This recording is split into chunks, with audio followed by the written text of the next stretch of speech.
এই যে কবুতরটি দেখতে পাচ্ছেন এটি কোনো সাধারণ কবুতর নয়, এগুলো রেসিং কম্পিটিশনের জন্য বিশেষভাবে প্রশিক্ষিত রেসার কবুতর। এ ধরনের কবুতরগুলো প্রায় আমাদের জাহাজে দেখা যায়।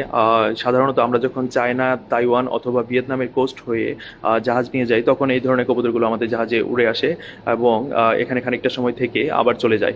এই কবুতরগুলো কিন্তু অনেক বেশি এক্সপেন্সিভ। এগুলো বাংলাদেশি টাকায় হাজার হাজার টাকা থেকে শুরু করে কয়েক লক্ষ টাকা এমনকি কোটি টাকা পর্যন্ত হতে পারে।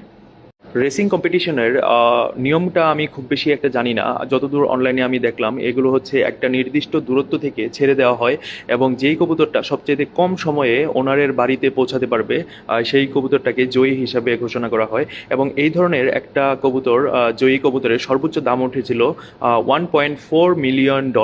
$1.4 মিলিয়ন। এই কবুতরগুলো আমাদের জাহাজে আসলে আমি সাধারণত খাবার দেওয়ার চেষ্টা করি। এই দেখেন এগুলোর পায়ে জিপিএস ট্র্যাকার থাকে এগুলোর পজিশন বা লোকেশন ডিটেক্ট করার জন্য।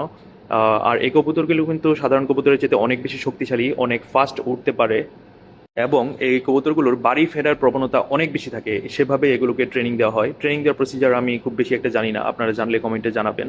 আর এই কবুতরটা খাওয়া দাওয়া করেনি, কিছুক্ষণ থেকে তারপরে আবার উড়ে চলে যায়। আর এটা প্রথম কোনো ঘটনা না, এরকম অনেকবার অনেক অনেক কবুতর আমি পেয়েছি।